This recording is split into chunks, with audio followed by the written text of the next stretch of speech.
Hello नमस्कार, welcome to inculcate learning. National commission on teachers 1983 से 85। Actually देखा जाए तो दो कमीशंस थे ये, एक स्कूल एजुकेशन के लिए या सेकेंडरी एजुकेशन जो 1983 में बनाया गया और एक 1985 में भी बनाया गया था हायर एजुकेशन के लिए। तो एक वही जो है ना नेशनल कमीशन ऑन टीचर्स, ठीक है। तो एनसीटी इसको 1 भी बोल दिया जाता है और 2 जो है वो हायर एजुकेशन वाले को बोल दिया जाता है। नेशनल टीचर कमीशन एनटीसी ज्यादा बेटर है, आई थिंक वही में मेंशन भी है।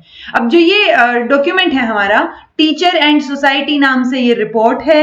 चट्टोपाध्याय जी इसके कमेटी के जो है कमीशन के चेयरपर्सन थे, जो स्कूल लेवल पे लिए था।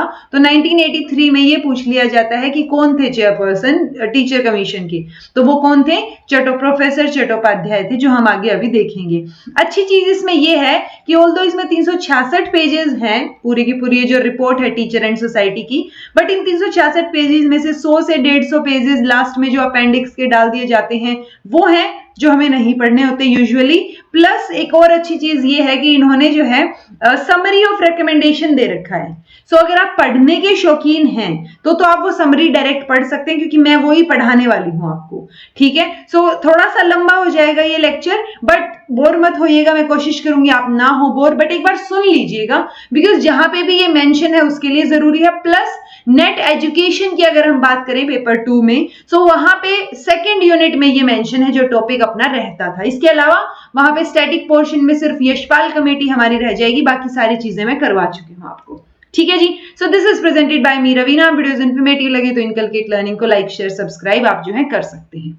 अच्छा, एक और चीज, मैंने जितना पोर्शन इसमें इंक्लूड किया है, समरी इंक्लूड की है, अभी इससे ज्यादा कम नहीं हो सकती इसकी स्लाइड्स ना, मतलब ये समरी है, अब इससे ज्यादा कम आप नहीं कर सकते, तो ये तो पढ़नी पड़ेगी। इसीलिए मैं लाइन टू लाइन या जो भी चीजें मैंने पीपीटी में बनाई हैं वो आप एक बार देख लीजिएगा, अगर आप स्क्रीनशॉट भी ले रहे हैं तो। Okay, so national commission on teachers, उससे पहले 1968 में हम सबको पता है नेशनल पॉलिसी ऑन एजुकेशन हमारी आई थी, और किसकी वजह से आई थी, किसकी रिकमेंडेशन पे आई थी? जो 1964 से 66 तक का कमीशन था, कोठारी कमीशन, उसके बेसिस पे आई थी, उनकी रिकमेंडेशन के बेसिस पे। अब इन्होंने क्या बोला था? इन्होंने पीरियोडिक रिव्यू की बात की थी, रिव्यू ऑफ द प्रोग्रेस, या जो नई पॉलिसी है वो कितना वर्कआउट कर रही है, एजुकेशन में जो प्रोग्राम्स चल रहे हैं उनके रिव्यू की बात इन्होंने की थी। इस पॉलिसी में एक कॉम्प्रिहेंसिव रिव्यू जो है वो सजेस्ट किया गया था हर 5 साल में, कि हर 5 साल में आप चीजों को रिव्यू करेंगे कि सही से चीजें हो रही हैं, नहीं हो रही हैं, जिस डायरेक्शन में हम जाना चाह रहे थे उस डायरेक्शन में जा भी रहे हैं या नहीं जा रहे हैं। ओके, सो फर्स्ट स्टेप जो था इस डायरेक्शन में वो ये था कि आप जो है 2 national teacher commissions on teachers जो है आप बनाइए, सेटअप कीजिए इनको। एक जो स्कूल्स के साथ डील करेंगे, मतलब स्कूल टीचर्स के बारे में बात करेंगे, उनकी स्थिति, उनकी चीजें, क्या रिकमेंडेशंस होंगी वो सब, और एक जो हायर एजुकेशन से रिलेटेड बात करेंगे। अब जो नेशनल कमीशन था टीचर्स का, किससे रिलेटेड? स्कूल से रिलेटेड, ये बात आपको याद रखनी है। वो 1983 में सेटअप किया गया प्रोफेसर डीपी चट्टोपाध्याय की चेयरमैनशिप के अंडर। ओके, अब जो दूसरी चीज है जो ध्यान रखनी है वो है प्रोफेसर रईस अहमद के अंडर आपको एनसीटी 2 यानी national commission on teachers for higher education, तो ये सेकंड जो था ये किसकी चेयरमैनशिप के अंडर? प्रोफेसर रईस अहमद की चेयरमैनशिप के अंडर। अभी तक क्वेश्चन जितने भी मैंने देखे हैं एग्जाम्स में, कॉम्पिटिटिव एग्जाम्स में, नेट में या जिसमें भी, वो सिर्फ प्रोफेसर चट्टोपाध्याय से रिलेटेड पूछे गए हैं, उनकी एक आधी रिकमेंडेशन पूछी गई है स्कूल लेवल पे। ओके, प्रोफेसर रईस अहमद से रिलेटेड क्वेश्चन बहुत ज्यादा कभी आए नहीं है, तो अभी के लिए हम इतना याद रख सकते हैं कि प्रोफेसर रईस अहमद जो है वो नाम था जो एनसीटी 2 के चेयरपर्सन थे। ओके, ये बात आपको याद रखनी, इनका नाम तो एटलीस्ट आप याद रखेंगे। अब ये जो कमीशन था, अच्छा, इन दोनों की अलग अलग रिपोर्ट्स हैं। जो टीचर एंड सोसाइटी नाम से रिपोर्ट है वो स्कूल लेवल वाली रिपोर्ट है, यानी एनसीटी 1 की रिपोर्ट है, और जिसके चेयरपर्सन थे प्रोफेसर चट्टोपाध्याय। ओके, अब ये जो सेकेंड रिपोर्ट है इसकी भी पूरी रिपोर्ट है प्रॉपर कि क्या क्या रिकमेंडेशंस होनी चाहिए, इन्होंने भी काफी सारी बात कर रखी है। दोनों रिपोर्ट्स का लिंक जो है मैं वो डिस्क्रिप्शन बॉक्स में दे दूंगी, अगर आपको देखनी है तो आप देख भी सकते हैं। ओके, सो ओवरऑल जिस्ट की बात करेंगे दोनों रिपोर्ट्स की, ठीक है। कमीशन, ये जो कमीशन बनाया गया था एनसीटी 2 वाला जो था, ये किसके? इन्होंने बहुत लार्ज स्केल पे यूनिवर्सिटी और कॉलेज टीचर्स जो हैं उनसे बातचीत की, उनसे चीजें देखी, वहां पे सर्वेज किए, और उसके बाद जाके इन्होंने रिकमेंडेशंस लिखी। सो अराउंड 6000 यूनिवर्सिटी और कॉलेज टीचर्स का सर्वे इन्होंने किया था। ठीक है। जो रिकमेंडेशंस इन्होंने दी वो सिग्निफिकेंट थी और ये चीज सुनने मतलब बोली जा रही है या एक सेंस बनती है ये कहने में कि फर्स्ट टाइम हिस्ट्री में मतलब इंडिपेंडेंट इंडिया की हिस्ट्री में जब से हम आजाद हुए हैं तब से पर्टिकुलरली टीचर्स की एजुकेशन मतलब टीचर्स के रोल के ऊपर फोकस किया गया और ऐसा कोई कमीशन बनाया गया। ओके तो इसमें टीचर्स के वर्क इथोस या फिर रिक्रूटमेंट प्रोसीजर क्या होना चाहिए, क्वालिफिकेशन क्या होनी चाहिए, वो सारी चीजों की बात की गई। ओके ऐसा बोला गया, ये एक्सपेक्ट किया गया कि जो फाइंडिंग्स या जो रिकमेंडेशंस होंगी इस कमीशन की वो नेसेसरीली कुछ अच्छा इनपुट जो है प्रोफेशनलाइजेशन ऑफ हायर एजुकेशन में हमें प्रोवाइड करेंगी कि एक हायर लेवल पे जो हम पढ़ते हैं चीजें, प्रोफेशनल लेवल पे जो चीजें हैं वो कितनी बेहतर हो सकती हैं, तो वो बेहतरी के लिए इनपुट्स जो है वो हमें इन रिकमेंडेशन से मिलेंगे। ओके अब बात आती है समरी की, रिकमेंडेशंस की। तो पहले हम बात करते हैं चट्टोपाध्याय वाले कमीशन की, प्रोफेसर चट्टोपाध्याय 1983। ओके सो इन्होंने जो दी इसमें 10 चैप्टर हैं जी, तो 10 के 10 चैप्टर की मेजर रिकमेंडेशंस हम देखेंगे। पहला चैप्टर अप्रोच और मेथोडोलॉजी पे है कि किस तरीके से चीजें होनी चाहिए, उस पर ज्यादा फोकस की जरूरत फिलहाल के लिए नहीं है। चैप्टर 2 की बात करें तो ये national goals and the role of the teacher, कि नेशनल लेवल पे क्या गोल्स होने चाहिए अगर हम टीचर एजुकेशन या एजुकेशन की बात कर रहे हैं तो, और टीचर का क्या रोल होना चाहिए उसमें। तो ये 4 नेशनल गोल्स की बात करते हैं। ओके इंडियन पीपल की क्रिटिकल अर्जेंसी को देखते हुए, चीजों को देखते हुए कि उनके भले के लिए। सो पहला है यूनाइटेड सेक्युलर इंडिया हमें बनाना है, मॉडर्न नेशन है ये, प्रोडक्टिव पीपल होने चाहिए और एक ह्यूमन और केयरिंग सोसाइटी हमें बनानी है। तो एजुकेशन का काम क्या हो गया, एजुकेशन का काम हो गया इन चारों को प्रमोट करना। ओके देन आता है third chapter towards a new design of education. So इसमें भी फर्दर चीजें हैं कि जो एग्जिस्टिंग एजुकेशन सिस्टम है वो पर्टिकुलरली एजुकेशनल नीड्स को सर्व नहीं कर रहा है, मतलब उस जो एजुकेशनल नीड्स फुलफिल होनी चाहिए वो नहीं हो रही हैं जो अभी तक का एजुकेशन सिस्टम है उससे। तो कैसे होंगी, तो एक नए डिजाइन को जो है इन्होंने बोला, और एक मतलब एक नए डिजाइन की हमें जरूरत है, we need to search for a new design. क्या ध्यान में रखते हुए, इन बातों को ध्यान में रखते हुए। ये बातें क्या क्या हैं, एक तो मेजॉरिटी ऑफ पीपल को जो है एजुकेशन प्रोवाइड करे, ये बेसिकली देखा जाए तो यूनिवर्सल एजुकेशन की बात हो रही है कि सबको मिलनी चाहिए एजुकेशन, तो मेजॉरिटी को मिल जाए education. Okay it should be truly developmental enabling the students to discover, develop and discipline his abilities. So basically development होना चाहिए बच्चे का, यानी ट्रूली डेवलपमेंटल होना चाहिए कि बच्चे की जो डिस्कवरी है या डेवलपमेंट की चीजें हैं या डिसिप्लिन है, ये एबिलिटीज बच्चे में क्या हो, इनकलकेट हो। Okay it should confirm to nationally prescribed minimum standards, और जो नेशनल लेवल पे मिनिमम स्टैंडर्ड्स की हम बात करते हैं वो सारे के सारे ये फुलफिल करें। It should have planned linkages with real job opportunities, की मान लो मैंने 10th कर रखी है लेकिन मैं किसी जगह पे अगर मुझे वोकेशनल लेवल पे चीजें करनी है तो एक जो ब्रिज है ना, तो वो लिंकेज होनी चाहिए कि रियल लाइफ में जो काम करना है वो और एजुकेशन में जो चीजें आपको पढ़ाई जा रही हैं वो, तो एक प्लान्ड लिंकेज होनी चाहिए कि वो काम आए बाद में जाके।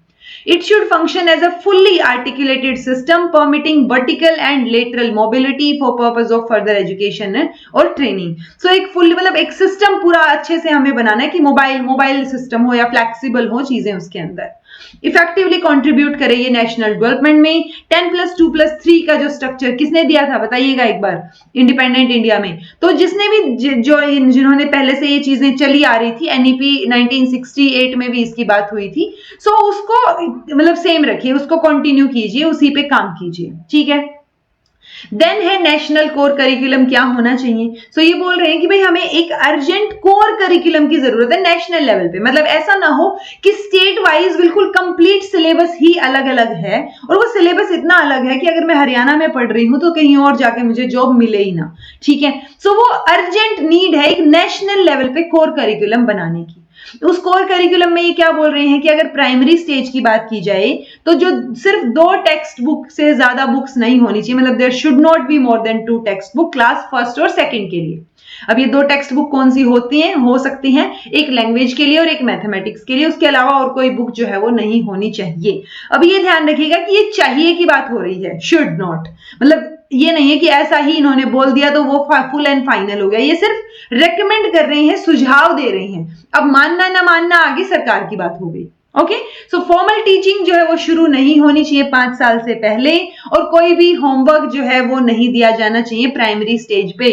मतलब आप घर पे पेरेंट्स जो सिखा रहे हैं वो सिखाएं, लेकिन स्कूल लेवल पे जो आपने सिखाना है वो स्कूल के घंटों में, स्कूल आवर्स जो हैं उसी में सिखा लीजिए, आपको उनको होमवर्क नहीं देना है। ओके, सेकेंडरी स्टेज की बात करें तो 70% जो टोटल सिलेबस का 70% है वो तो नेशनल लेवल पे सेम होना चाहिए, यानी नेशनल कोर करिकुलम होना चाहिए, और जो 30% बच गया वो लोकल लेवल पे और रीजनल लेवल पे जो चीजें हैं आप वो इंक्लूड कर सकते हैं। जैसे मान लो आपने कभी रीट दिया हो, रीट का एग्जाम, सो उसमें क्या होता है कि ईवीएस की बुक जब आप देखेंगे उठा के, अगर आपने पीआरटी दिया है, सो उसमें आपको पर्टिकुलरली राजस्थान में जिन लोगों का योगदान रहा है उन लोगों के बारे में बात की गई है, उनको स्पेसिफिक अहमियत दी गई है।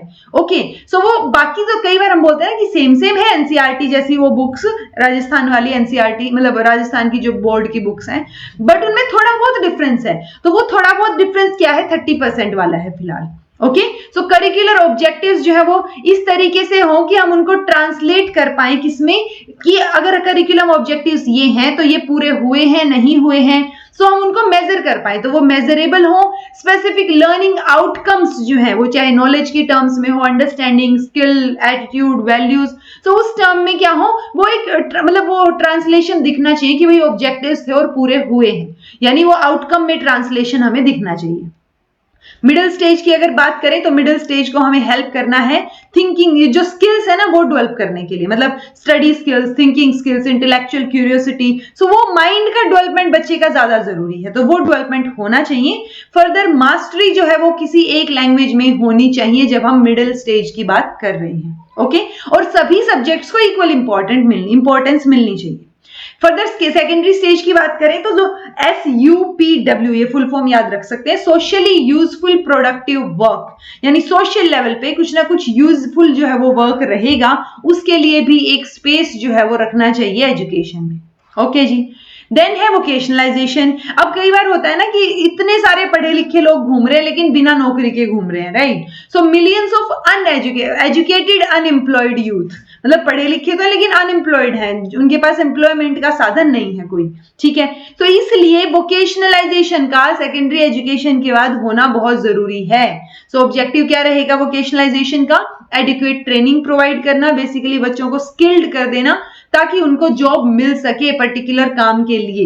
ओके, सो चाहे वो ऑर्गेनाइज्ड सेक्टर हो या अनऑर्गेनाइज्ड सेक्टर हो, तो वहां पे हमें एक मिडिल लेवल पे स्किल्ड मैन पावर जो है वो बनानी है। ओके, और वो कौन बना सकता है, कैसे बना सकते हैं? हम वोकेशनलाइजेशन के थ्रू बना सकते हैं। It is also necessary that graduates of the vocational courses should have the facility of upward and lateral movement in the professional courses. तो ऐसा नहीं है कि आपने 10th करके कोई कोर्स कर लिया और आप जो है उस लाइन में घुस गए तो उसके बाद आप उससे निकल नहीं सकते, या कहीं मूव करना चाह रहे हैं, ऊपर जाना चाह रहे हैं, नीचे आना चाह रहे हैं, वो मूव ना कर पाए, नीचे तो ऑब्वियसली कोई नहीं आएगा, तो इसीलिए इन्होंने अपवर्ड मूवमेंट और लेटरल मूवमेंट बोली है। सो वो भी पॉसिबल होनी चाहिए प्रोफेशनल लेवल पे अगर हम बात करें। प्रेजेंट एजुकेशनल सिस्टम जो है वो कंपैरेटिवली ओपन और फ्लेक्सिबल सिस्टम हमें बनाना है, तो इसीलिए हमें क्रेडिट सिस्टम की तरफ मूव करना चाहिए, यानी choice based credit system CBCS की तरफ हमें मूव करना चाहिए। ओके, फर्दर है जो नया सिस्टम है उसमें जितने भी सेक्शंस हैं, मतलब the new system must be sold to all sections of the society, कि जो भी नया सिस्टम होगा वो सब तक पहुंचे। यहाँ सोल्ड की बात ये हो रही है कि पहुंचे, वो सब तक पहुंचे, सबके पास पहुंचना चाहिए वो, जिसकी वजह से एक नया क्लाइमेट जो है वो हम क्रिएट कर पाए। National testing service should be established or one of its priorities should be to develop suitable competency based and standardized test। तो obviously अच्छी बातें लिख रखी हैं सारी की सारी, competency based और standardized test जो है वो हमें डेवलप करने हैं नेशनल लेवल पे। ओके, तो नेशनल टेस्टिंग सर्विस जो है वो ये करेगी। सुटेबल ब्रिज होना चाहिए, आप अगर एक स्टेज से दूसरी स्टेज पे जा रहे हैं तो ऐसा ना हो कि आप फर्स्ट क्लास से सेकंड क्लास में आ गए लेकिन कुछ गैप रह गया जो आपको नहीं पता, तो वो नहीं होना चाहिए। नए सिस्टम में teacher has to assume his role as a facilitator and guide, तो एक इंस्पिरेशन का काम, मोटिवेशन का काम, तो ये सारी चीजें मतलब अगर वो बच्चे में रहेंगी तो एक अच्छी क्वालिटेटिव एजुकेशन हम प्रोवाइड कर पाएंगे। सो टीचर का रोल जो है वो फैसिलिटेटर और गाइड का होना चाहिए। अगर हम बात करें फोर्थ चैप्टर की, social justice universalization of elementary education, हाँ 3 चैप्टर्स हो गए। फोर्थ चैप्टर की रिकमेंडेशंस हैं स्ट्रैटेजीज फॉर यूई यानी यूनिवर्सल एलिमेंट्री एजुकेशन के लिए क्या क्या स्ट्रैटेजीज इन्होंने बताई। तो एक तो बोल रहे हैं कि मैक्रो प्लानिंग की बजाय माइक्रो प्लानिंग पे आ जाइए, पहली बात। दूसरी बात है टॉप टू बॉटम प्लानिंग की बजाय ग्रास रूट लेवल पे आ जाइए, मतलब लोकल लेवल से चीजें शुरू होनी चाहिए, बॉटम टू टॉप जानी चाहिए चीजें। ओके, तो ये बॉटम अप अप्रोच होना चाहिए, ना कि टॉप टू बॉटम। तो ये 2 चीजों की बात इन्होंने की है कि मैक्रो से माइक्रो पे शिफ्ट हो जाइए और टॉप टू बॉटम से बॉटम अप अप्रोच यानी बॉटम से अप तक। बेसिक इंस्ट्रूमेंट जो रहेगा इसके लिए ये बोल रहे हैं कि एक स्कूल कॉम्प्लेक्स आपको बनाना है। अब ये स्कूल कॉम्प्लेक्स क्या होगा, तो स्कूल कॉम्प्लेक्स जो है उसमें सारे के सारे प्राइमरी स्कूल्स आएंगे उस पर्टिकुलर एरिया के। वो जो प्राइमरी स्कूल सारे के सारे हो गए उनको कौन सपोर्ट करेगा, वहां के उसी एरिया के सारे मिडिल स्कूल्स सपोर्ट करेंगे। अब जो मिडिल स्कूल्स जो हैं उनको कौन सपोर्ट करेगा, सीनियर सेकेंडरी और सीनियर सेकेंडरी स्कूल सपोर्ट करेंगे। चूंकि अभी हमारी जो एनईपी 2020 है उसके अकॉर्डिंग सीनियर या सेकेंडरी 2 अलग टॉपिक्स की बात हो ही नहीं रही, वहां पे सिर्फ सेकेंडरी स्टेज की बात हो रही है एनईपी 2020 में, जिसको हम क्या बोल रहे हैं 9 to 12 बोल रहे हैं। ओके, तो यहाँ पे उस टाइम की बात हो रही है कि मिडिल स्कूल जो है उनको कौन बैक करेगा, सेकेंडरी और सीनियर सेकेंडरी स्कूल्स, और फर्दर इनको कौन असिस्ट करेगा। ठीक है, तो ये तीनों को कौन असिस्ट करेगा, फिर कॉलेज और इंस्टीट्यूशन ऑफ हायर लर्निंग, ये जो हायर एजुकेशन के कॉलेज यूनिवर्सिटी ये जो हैं ये उनको सपोर्ट करेंगे। सो ये इस तरीके से एक कॉम्प्लेक्स स्ट्रक्चर इन्होंने बना दिया, स्कूल कॉम्प्लेक्स बनाने की ये बात कर रहे हैं। अब स्कूल कॉम्प्लेक्स जब आप बना रहे हैं तो कुछ एक और भी तो डायरेक्शंस होंगी ना, तो इन्होंने कुछ एक और डायरेक्शंस यहाँ पे दी हैं कि एक तो सूटेबल पर्सन होना चाहिए, मतलब क्वालिफाइड वेल क्वालिफाइड इंसान हो जो उस कॉम्प्लेक्स का हेड हो। ठीक है, पहला टास्क क्या होगा स्कूल कॉम्प्लेक्स के लिए, आप सबसे पहले सर्वेज करवाएंगे और उस सर्वे में आप क्या पता करेंगे, आप जो बच्चे स्कूल अटेंड कर रहे हैं उनका पता करेंगे, कितने ड्रॉप आउट्स हुए हैं, कितने स्कूल गोइंग एज बच्चे जो हैं जो कभी स्कूल आए ही नहीं। सो ये सब सारी चीजें आपको पता करवानी है।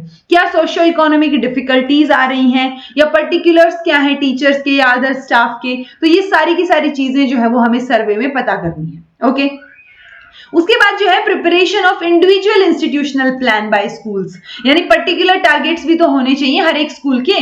तो किस स्कूल का कितना टारगेट, जैसे हम इंटरनेशनल लेवल पे बात करते हैं तो जो बैठक होती है इंटरनेशनल लेवल की कमेटीज बैठती हैं या इंटरनेशनल लेवल पे कोई ऑर्गेनाइजेशन काम कर रही है, मान लो यूनाइटेड नेशंस है, ठीक है, तो उसके जो भी पार्ट होंगे वहां सबके रिप्रेजेंटेटिव्स तो बैठे होते हैं ना, तो उनको और उनके अपने अपने टारगेट्स होते हैं कि वो कौन कितनी कमिटमेंट कर सकता है। तो यहाँ पे भी वही है कि हर एक स्कूल की तरफ से अपने गिवन टारगेट्स और स्ट्रैटेजीज होनी चाहिए और उनको प्लान करना चाहिए।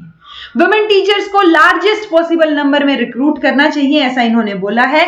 फोक और मॉडर्न मीडिया को हमें साइमल्टेनियसली यूज करना है ताकि कम्युनिटी में मोटिवेशन और पार्टिसिपेशन जो है वो हम इंक्रीज कर पाए। सिस्टमैटिक मॉनिटरिंग जो है वो इंक्लूड होनी चाहिए, किस लिए, to identify bottlenecks and programme deficiencies, ताकि हमें ये पता हो कि कहां पे गड़बड़ है। मॉनिटरिंग करेंगे तभी तो पता चलेगा गड़बड़ कहां हो रही है, और गड़बड़ पता चलेगी तो हम उसको ठीक भी कर पाएंगे, तो रेमेडीज निकाल पाएंगे, उसके तरीके नुस्खे निकाल पाएंगे ना, तो वो चीज है। Appointment of a local advisory committee further ये जो universal education programme elementary education programme है हमारा, इसके लिए एक लोकल लेवल पे भी एडवाइजरी कमेटी होनी चाहिए।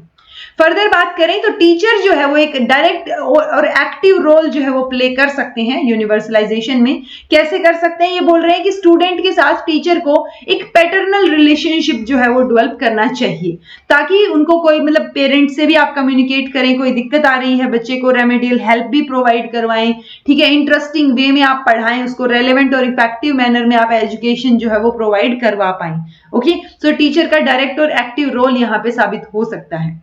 मीटिंग जो होगी सेंट्रल एडवाइजरी बोर्ड, ये अभी हमें ऊपर हमने बोला ना कि एक सेंट्रल लोकल एडवाइजरी कमेटी होगी, तो central advisory board of education जो है वो एक स्ट्रेटेजी जो है वो उसको कंसीडर करेगा कि जो स्कूल कॉम्प्लेक्स बेस्ड स्ट्रेटेजी है वो ठीक भी है या नहीं है। Kind of academic support and other assistant जो स्टेट को चाहिए वो सेंटर उसको प्रोवाइड कर दे, ये चीज भी ध्यान रखनी चाहिए। प्लस इसको अप्रूव कौन करेगा, जो सेंट्रल एडवाइजरी बॉडी है वो अप्रूव करेगी। Early education, early childhood education जो है वो भी एक अच्छा रोल प्ले कर सकती है यूनिवर्सल एलिमेंट्री एजुकेशन को, जो हमारा सपना है यूईई का, इसको पूरा करने के लिए। ओके, तो वो नॉर्म्स जो है वो आपको एस्टेब्लिश करनी है। फर्दर बात करें तो नर्सरी स्कूल टीचर जो हैं उनको मेन स्ट्रीम में लाना बहुत जरूरी है, उनकी कंडीशंस भी ठीक होनी चाहिए। At present special education facilities जो हैं वो सिर्फ 5 किसके लिए हैं, सिर्फ 5% ऑफ ब्लाइंड और डेफ के लिए हैं प्लस 0.25% मेंटली रिटार्डेड बच्चों के लिए। लेकिन बाकी बच्चों का क्या, और भी तो अलग अलग डिसेबिलिटीज हैं, तो वो उनके लिए भी स्पेशल एजुकेशन फैसिलिटीज होनी चाहिए और हमें ये जो एजुकेशन की फैसिलिटीज हैं इनको देने के लिए चीजों को एक्सपेंड करना चाहिए। ओके यानी सिर्फ इन 3 तक ना हो कि ब्लाइंड, डेफ और मेंटली रिटार्डेड बच्चों के लिए चीजें हैं, बाकियों के लिए नहीं है, तो सबके लिए होनी चाहिए, हमें इसको एक्सपेंड करना चाहिए। हम ये भी रेकमेंड कर रहे हैं कि जितने भी ऑल एजुकेशन प्रोग्राम्स हैं हैंडीकैप्ड के लिए, वो चीजें मतलब आप उसको इंटीग्रल पार्ट बनाइए। आप उसको इस तरीके से मत कीजिए कि आप कुछ एहसान कर रहे हैं या वेलफेयर कर रहे हैं, उनके भले के लिए कर रहे हैं, क्योंकि वेलफेयर अपने आप हो जाएगा अगर वो इंटीग्रल पार्ट जो है एजुकेशन सिस्टम का बनते हैं तो। ओके सो डिसेबल्ड चिल्ड्रन की जो एजुकेशन है no longer be treated as welfare measure, तो वेलफेयर का काम के लिए नहीं करना है, वो इंटीग्रल पार्ट है, सोसाइटी का भी ऑलरेडी है, तो आप उसको एजुकेशन सिस्टम का भी इंटीग्रल पार्ट बनाइए। ओके स्पेशल स्कूल्स के लिए जो है वो ग्रांट्स जो है वो अलॉट की जा सकती हैं ताकि स्पेशल नीड्स जो है वो बच्चों की पूरी हो सके। स्पेशल एजुकेटर जो है उनको भी सेम पे स्केल मिलना चाहिए जो ऑर्डिनरी टीचर को मिलता है प्राइमरी और सेकेंडरी लेवल के ऊपर। अदर बेनिफिट्स जो हैं जो ऑर्डिनरी टीचर को मिलते हैं गवर्नमेंट या एडेड स्कूल में, वो स्पेशल एजुकेटर को भी मिलने चाहिए। Okay teachers of special education should form part of the state cadre of the teachers, तो वो भी स्टेट कैडर जो टीचर्स के लिए उनका पार्ट बनना चाहिए। More universities should be persuaded to initiate degree and diploma courses for special education, तो ज्यादा मतलब बहुत सारी यूनिवर्सिटीज स्पेशल एजुकेशन में चीजें नहीं प्रोवाइड करवाती।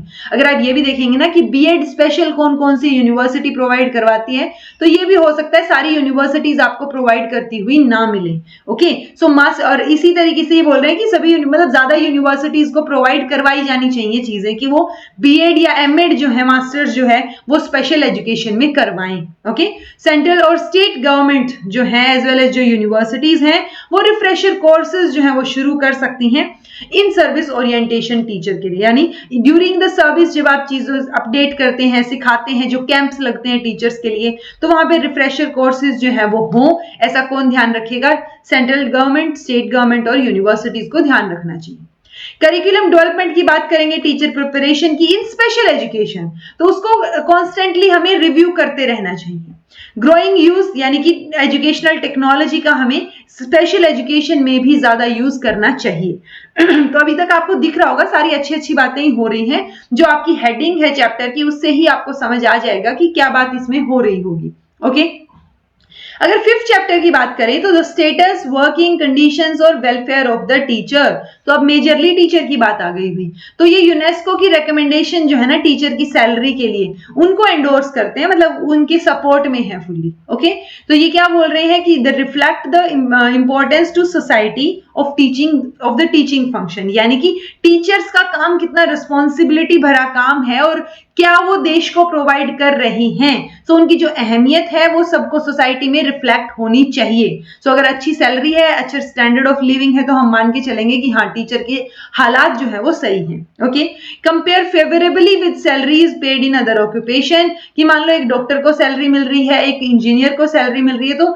हमें इनसे कंपेयर करना है कि बाकी ऑक्यूपेशन में और टीचर्स में सैलरी में कितना डिफरेंस है, तो वो हमें कंपेयर करनी है चीजें। ओके सो टीचर्स को भी हमें with the means to ensure a reasonable standard of living, यानी वो अपने लिए, अपनी फैमिली के लिए और इन्वेस्ट कर पाए फ्यूचर में, तो इन सब चीजों के लिए टीचर्स को आपको अच्छी रीजनेबल सैलरी देनी चाहिए ताकि वो एक स्टैंडर्ड ऑफ लिविंग जो है वो अपना मेंटेन कर पाए।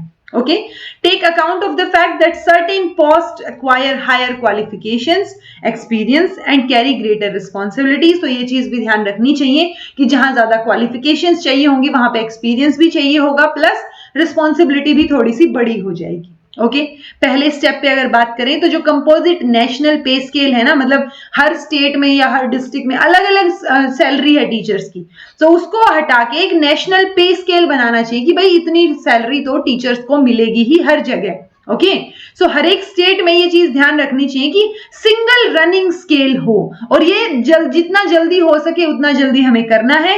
एक इलस्ट्रेटिव मॉडल इन्होंने इसमें दे भी रखा है, अगर आप चाहें तो देख सकते हैं। ओके बाकी ज्यादा जरूरी है नहीं। इन्होंने ये भी बोला कि मिनिमम इन्होंने ये बता दिया कि ऐसा हम एक्सपेक्ट कर रहे हैं कि on an average each secondary teacher in the state, कि स्टेट में जो सेकेंडरी टीचर है उसको 100 रुपए पर महीना से कम का बेनिफिट, मतलब इससे कम नहीं होनी चाहिए चीजें, ओके। और ऐसे ही प्राइमरी टीचर के लिए बोला कि 150 पर मंथ से कम नहीं होनी चाहिए। सो ये हम बोल सकते हैं कि हाँ, ये प्राइमरी टीचर को ज्यादा अहमियत मिल रही है क्योंकि वो एक बेस रेडी करके देता है आगे वाले टीचर्स को, ओके। तो सबसे पहले तो बच्चा प्राइमरी टीचर से ही सीखेगा ना, तो उसकी सैलरी को इन्होंने ज्यादा दिखाया है कि भाई बेनिफिट्स जो उनको मिल रहे हैं वो एटलीस्ट 150 होने चाहिए पर मंथ, उससे कम नहीं होना चाहिए। इलस्ट्रेटिव मॉडल जो मैंने अभी आपको बताया कि इन्होंने दिखा रखा है बुक, इसमें आपकी जो पीडीएफ है उसके अंदर आप देख सकते हैं, देखना चाहें तो एक एफिशिएंसी बार जो है वो प्रोवाइड करता है 5 साल के लिए फ्रॉम एन एंट्री पॉइंट, और हर एक 10 साल उसके बाद, पहले 5 साल और उसके बाद 10 साल। तो ये इलस्ट्रेटिव मॉडल जो है वो समझा रखा है कि कैसे जो है वो रनिंग स्केल, ये जो हम बोल रहे हैं ना कि सिंगल रनिंग स्केल होना चाहिए, वो कैसे काम करेगा, okay. Number of senior positions, चाहे वो प्राइमरी लेवल पे हो चाहे सेकेंडरी लेवल पे हो, सब्सटेंशियली इंक्रीज होनी चाहिए। मतलब जो एडिशनल पोस्ट हम इंक्रीज करें ना कि अच्छा वाइस प्रिंसिपल होगा तो वो फर्स्ट टीचर होगा, तो ये सारी चीजें इंक्रीज होनी चाहिए। नंबर ऑफ पोस्ट हर लेवल पे अलग अलग रहेंगी। असिस्टेंट प्रोफेसर, ये देखिए confirm to the distribution, 60% assistant professor, 25% senior teacher, vice principal 10% और प्रिंसिपल या हेडमास्टर 5%। सो ये डिस्ट्रीब्यूशन दे दिया कि भाई ऐसे सीट्स को एलोकेट आपने करना है। सेंट्रल गवर्नमेंट जो है उसको भी एक डेफिसिट जो है वो रेडी करना चाहिए पहले 5 साल में। मतलब पहले 5 साल जो है वो आप स्टेट गवर्नमेंट की हेल्प भी कर रहे हैं इंप्लीमेंटेशन में, जो ये कंपोजिट रनिंग स्केल की हम बात कर रहे हैं, एक सैलरी की बात कर रहे हैं, चीजों की बात कर रहे हैं, तो वो जो है स्टेट गवर्नमेंट की हेल्प करे। रिव्यू ऑफ टीचर्स सैलरी, यानी जो सैलरी मिल रही है टीचर को, सैलरी स्केल क्या है, तो हर 5 साल में आपको वो रिव्यू करना है, क्योंकि इकोनॉमिक रियलिटीज जो है वो चेंज होती रहती हैं, कॉस्ट ऑफ लिविंग इंडेक्स भी चेंज होता रहता है, महंगाई बढ़ती रहती है, तो ऐसा ना हो कि सेम ही सैलरी चल रही है टीचर्स की और वो अपना खर्चा भी नहीं उठा पा रहे, ओके। सो सैलरीज को जो है वो हमें रिव्यू करना है 5 साल में, हर 5 साल में।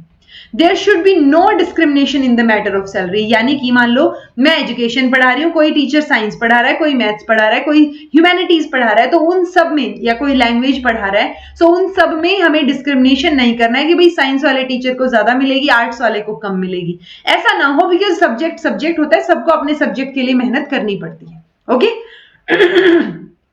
फॉलोइंग प्रोफेशनल बेनिफिट्स जो है वो टीचर्स को अलाउ होने चाहिए कि वो जो कोरेस्पोंडेंस कोर्सेज हैं वो कर पाएं, फैसिलिटीज उनको फर्दर स्टडी की मिलनी चाहिए कि मान लो आप टीचर लग गए तो उसके आगे भी आप पढ़ पाएं। उनको परमिशन दी जानी चाहिए कि वो प्राइवेट कैंडिडेट की तरह अपीयर हो सकते हैं और यूनिवर्सिटी में एग्जाम्स दे सकते हैं। एडिशनल इंक्रीमेंट उनको मिलना चाहिए अगर उनकी हायर क्वालिफिकेशंस है तो, उनकी रिस्पॉन्सिबिलिटीज के अकॉर्डिंग। रिसर्च फेलोशिप मिलनी चाहिए उनको रिसर्च करने के लिए। ट्रैवल कंसेशंस मिलने चाहिए लीव ट्रैवल कंसेशन के साथ साथ, तो वो एडिशनल प्रोफेशनल प्रोग्राम्स के लिए जब भी वो चीजें करते हैं वो चीजें भी, मतलब वहां पे भी कंसेशन उनको मिलना चाहिए। फर्दर ये रेकमेंड करते हैं वेलफेयर टीचर्स की फैमिली के लिए भी। ये बोल रहे हैं कि क्योंकि वो है ना कि आप अगर फैमिली आपकी सिक्योर है, चीजें सिक्योर है, तभी तो आप अच्छे से पढ़ा पाएंगे, तभी तो आप अपने काम में ध्यान दे पाएंगे ना। तो ये बोल रहे हैं कि टीचर्स के जो बच्चे हैं, जो वार्ड्स हैं, उनको हर लेवल पे फ्री एजुकेशन प्रोवाइड की जानी चाहिए, ओके। एजुकेशनल स्कॉलरशिप जो है मिलनी चाहिए बच्चों को, पर्टिकुलरली उन टीचर्स के जो कि अगर रिमोट एरिया में काम कर रहे हैं तो। प्रोविजंस जो है वो अगर वुमेन टीचर्स हैं वहां पे ड्यूटी आवर्स में पढ़ा रही हैं टीचर्स, तो वो क्रैचेस मिलने चाहिए। मतलब बच्चे की देखभाल की एक तरीके से सो कॉल्ड जिम्मेदारी सिर्फ वुमेन के ऊपर या माँ के ऊपर ही डाल दी जाती है ना कि यही रखेंगी ध्यान, तो ठीक है, तो वो क्रैच जो है वो बनाने चाहिए जहां पे वो बच्चे को आराम से छोड़ के और पढ़ा भी सके।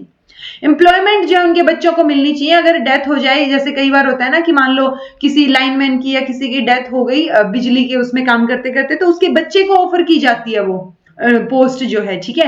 सो एम्प्लॉयमेंट जो है उसके बच्चे को मिलनी चाहिए अगर ऐसी कोई सिचुएशन आती है तो, ठीक है।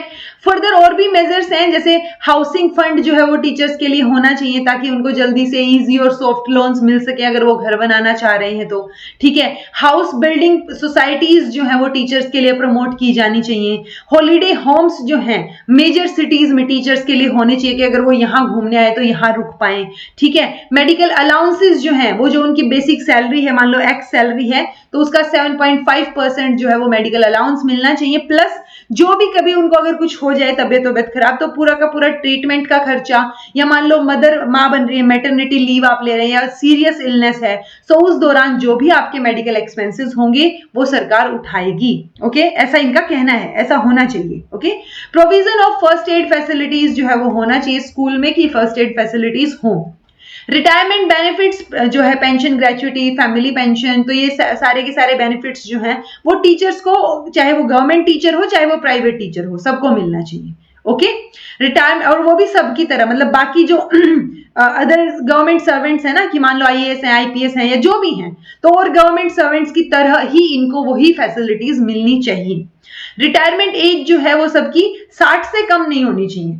स्कूल टीचर्स की भी और एजुकेशनल लेवल पे जो एडमिनिस्ट्रेटर्स हैं उनकी भी 60 से कम ना हो, ऐसा इनका कहना है।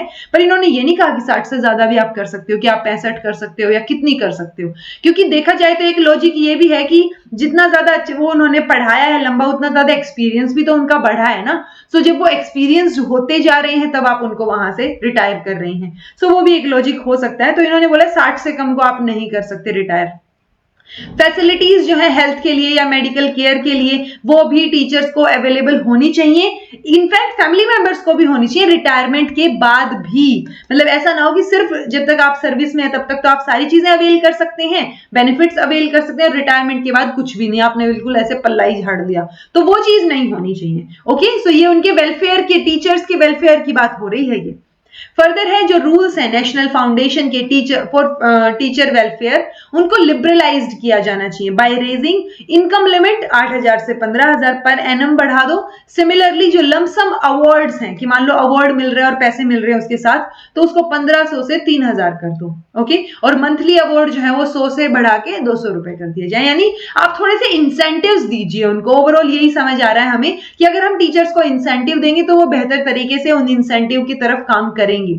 ओके, एक्टिविटीज जो है national foundation for teacher welfare, उनको डाइवर्सिफाई करना है, चाहे वो हाउसिंग से रिलेटेड हो, मेडिकल असिस्टेंट से रिलेटेड हो, बुक जो publication of book, education loan, ठीक है, टीचर गेस्ट हाउस, तो इन सब चीजों के प्रति ये एक्टिविटीज पे भी जो नेशनल फाउंडेशन है टीचर वेलफेयर के लिए, वो काम करना चाहिए उनको। ठीक है, फंक्शनिंग जो है नेशनल फाउंडेशन की, उसको डिसेंट्रलाइज किया जाना चाहिए। ऐसा ना हो कि सेंट्रल लेवल पे ही चीजें हो रही हैं और नीचे तक लोगों को ज्यादा कुछ पता ही नहीं है, तो वो ना हो।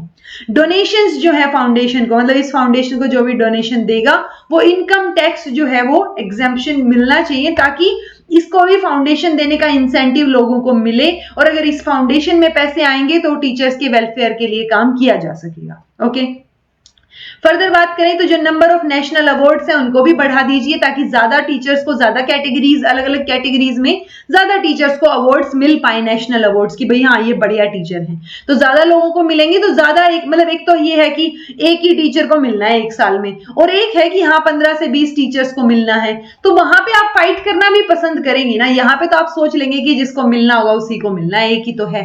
तो ये बोल रहे हैं नंबर ऑफ अवार्ड्स बढ़ा दीजिए। ओके, फॉलो, अब कुछ एक और भी चीजें हैं जो टीचर्स की इमेज के लिए बढ़िया होनी चाहिए, यानी टीचर्स की इमेज को बढ़िया करने के लिए आप क्या करेंगे, तो जो ओकेजन्स होते हैं या पब्लिक फंक्शंस होते हैं वहां पे आप टीचर्स को इनवाइट कीजिए।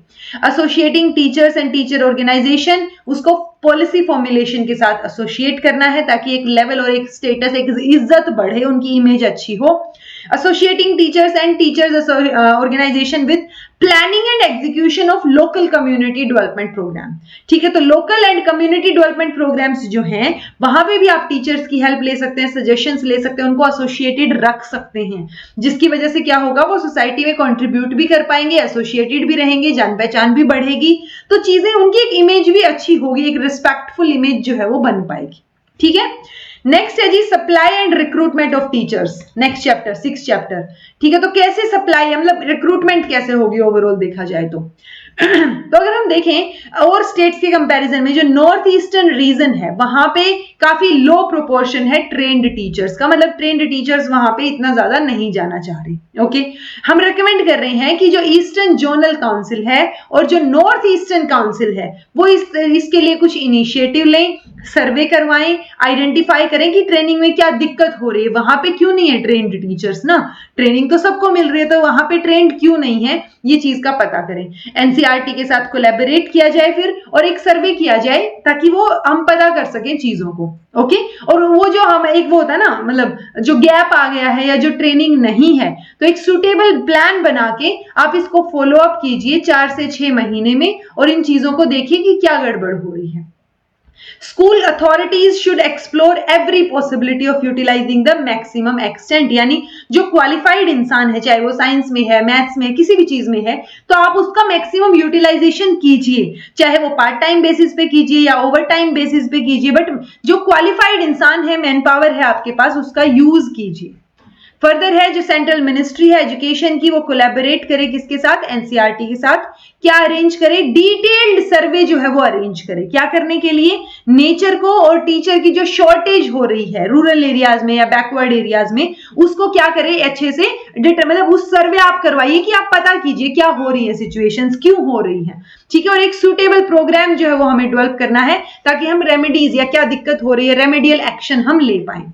Idea that a teacher should first be recruited, और फिर ट्रेनिंग मिले उसको, मतलब पहले आप उसको रिक्रूट कीजिए फिर ट्रेन कीजिए, ताकि वो एक वो होता है ना कि पढ़े लिखे लोग भी अनएम्प्लॉयड घूम रहे हैं, वो सिचुएशन ना, एक करियर बन सके सबका। अनएम्प्लॉयमेंट जहां पे ज्यादा है वहां पे हम बैलेंस कर सके चीजों को। Okay, state government should institute ये क्या बोलते हैं इसको, स्कॉलरशिप, किसके लिए, वुमेन के लिए। मान लो 7 से 8 साल की कोई वुमेन है जिसने 7 से 8 साल स्कूल में पढ़ाई की है, ठीक है, स्कूलिंग के उसके साल रहे हैं और वो पढ़ाने में इच्छुक है, तो रूरल स्कूल्स में उसको पढ़ाने में आप लगा सकते हैं अपने से छोटे क्लासेस को, ठीक है। सो एक मॉनेटरी इंसेंटिव भी उनको मिलेगा और वुमेन एम्पावरमेंट भी बढ़ेगा ताकि वो रूरल एलिमेंट्री स्कूल्स में वो पढ़ा सकें। फर्दर बात करें तो वो फर्दर रिकमेंड करते हैं कि जो 7th प्लान अभी आएगा उसमें एक प्रोविजन रखना चाहिए कि आप 1 लाख क्वार्टर्स जो हैं वो वुमेन टीचर्स के लिए बना रहे हैं। ये पॉइंट आप याद रख सकते हैं, 1 लाख क्वार्टर्स बनाने की रिकमेंडेशन इन्होंने दी थी, और इनके ओपिनियन में ये पॉसिबल है कि मतलब आप एक मोडेस्ट मतलब अच्छे लेवल का रेजिडेंशियल यूनिट जो है वो 25,000 रुपए तक की कॉस्ट का आप बना सकते हैं, जहां पे जो है सब जो वुमेन टीचर्स हैं वो सेफली रह सकें।